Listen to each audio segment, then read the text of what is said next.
It's a dog-eat-dog world in the NFL, but who are the young pups, Jay, that are going to be having an impact in the 2015 season? You've already mentioned one guy, Amari Cooper from Alabama.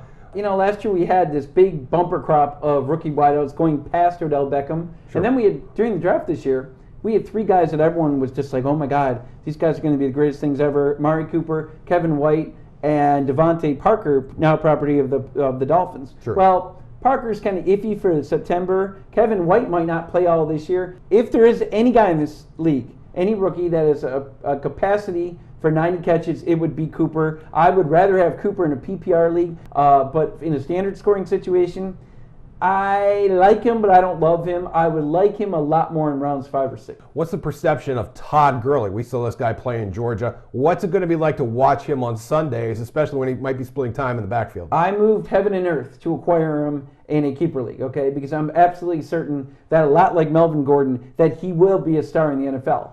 This year, though, it's one of those things where you want him on your roster, but you really need him to be your fourth running back. And even if he gets the ball in September, you're probably looking at a Jeremy Hill situation. People need to remember, Jeremy Hill only had 40 total carries in his first 6 games last year. Right. I think it will be the same kind of discipline, lack of attention, whatever, going Gurley's way as well. Do you buy low now and, like Jeremy Hill, play him in the second half of the season, or do you wait it out? Do it now, because once he starts playing every week, a lot like Jeremy Hill, it's going to be very hard to trade for him. So if you want to trade for him now, it's got to be a package deal, because the other owner has that faith that he will be a star sooner than later, though. But I must reiterate, I would most definitely want him as a keeper for this year in a league where standard scoring rules, it's not that high of a priority. What about the other top 20 rookie from last spring's draft, Melvin Gordon? Gordon has 1,800 total yards, maybe even 1,800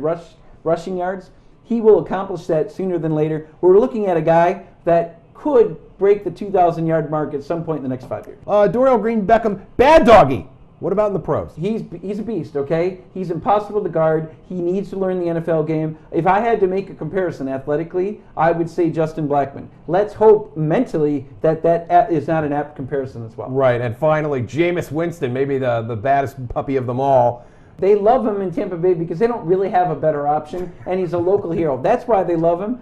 It does help that he has Doug Martin and Charles Sims in the backfield. Sure. He has a star in the making, Mike Evans. Mike Evans was basically a poor man's Odell Beckham last year, but of a priority level there, okay?